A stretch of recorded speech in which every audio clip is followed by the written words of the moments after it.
Hi, it's Christa from Island Sewing Centre in Campbell River again. Today I wanted to talk to you real quick, not a long video, about stabilizers and about thread, real fast, because we've had a couple of questions on that. And we're going to talk about what the differences are in stabilizers and when you would use them. So today we're talking about stabilizers.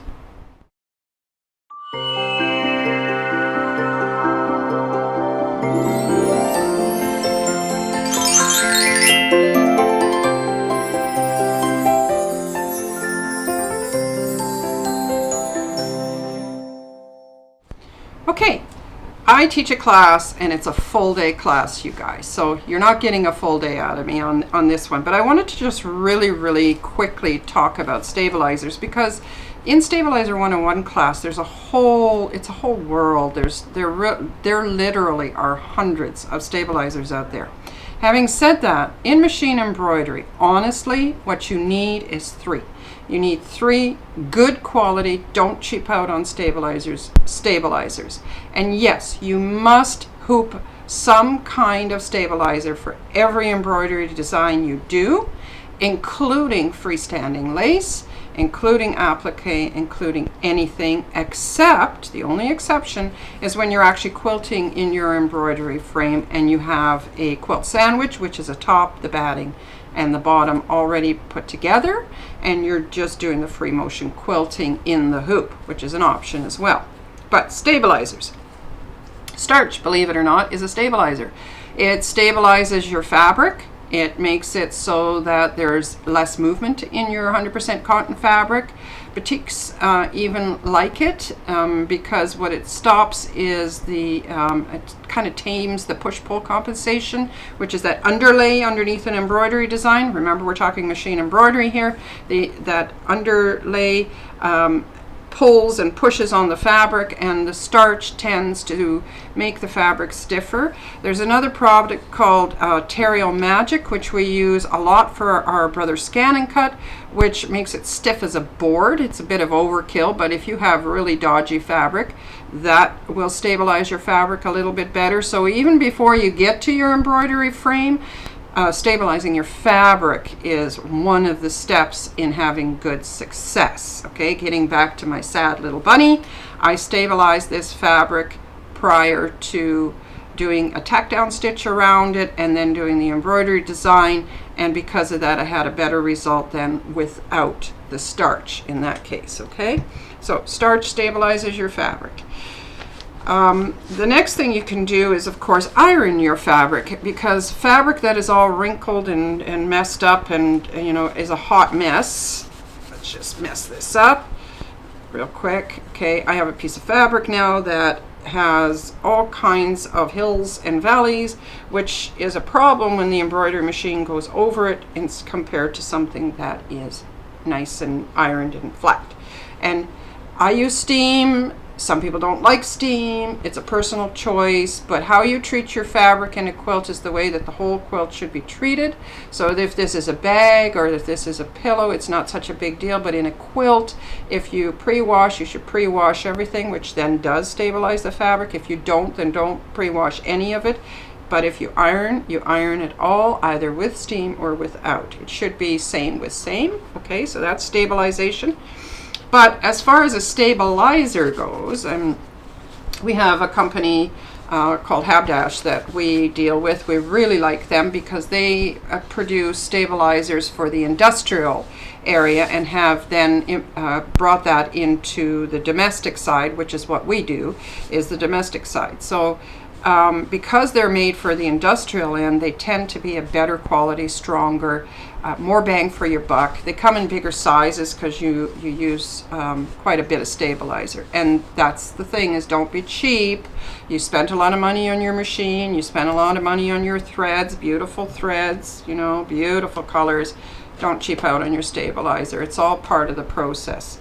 So what three stabilizers do you require? You require, just bare bones basically, a cutaway, a tearaway, and a washaway. And how do you know when to use those and why? So how do you know it's a tearaway? It tears. Okay, tearaway.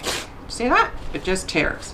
A good tearaway, I'm going to hold this up in front of my face, is something that you should not be able to see through. It should be, it shouldn't be sort of opaque. It should be thick enough and covered enough that you cannot hold it up to the light and see the objects behind it. If it is, it's a very lightweight tearaway, and as soon as the needle punctures down onto that tearaway, it's compromised. So I tend not to use a lightweight tearaway. I can't think of when I would use it. I use their medium weight tearaway to heavyweight tearaway because it tears away after the fact. What do you use a tearaway on? You use a tearaway on an object that no longer requires the support of a stabilizer behind the embroidery design after the fact. So sometimes in home decor or in clothing, you would use a tearaway. Sometimes when you want that stabilizer to just be gone out of the way, you would tear it away after the embroidery design has been done.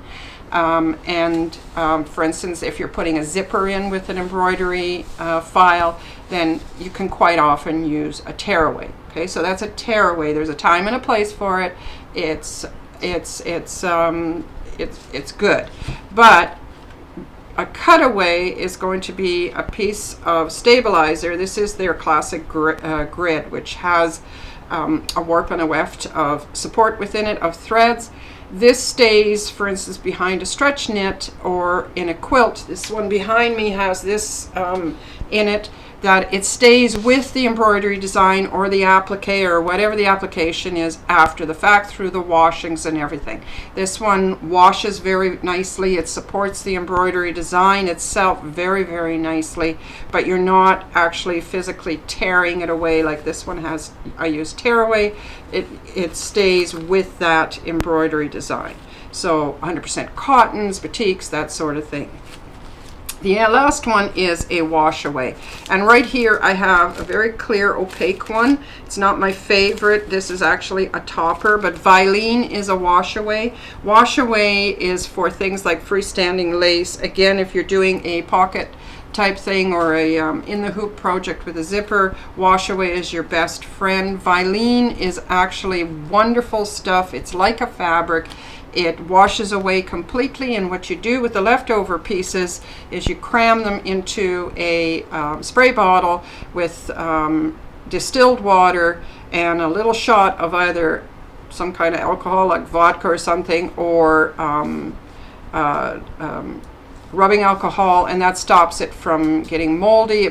You give it a good shake, fill up the bottle with Vilene, throw distilled water in, a little capful of either vodka or, yeah, I'm rushing. Anyway, give it a shake, and it's best spray starch, cheap. You already bought the Vilene on a roll, and you reuse it.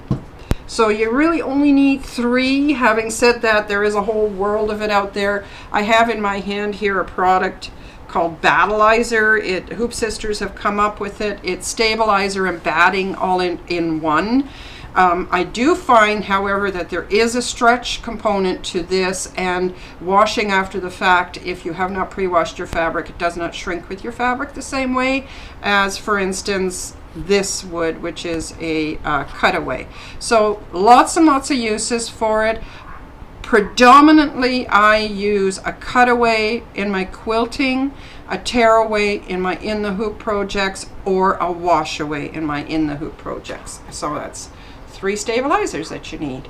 Thank you very much. Support us with a like and subscribe button, and also we are now on Patreon, so there's a link on this video, and we would really appreciate your support. Thank you.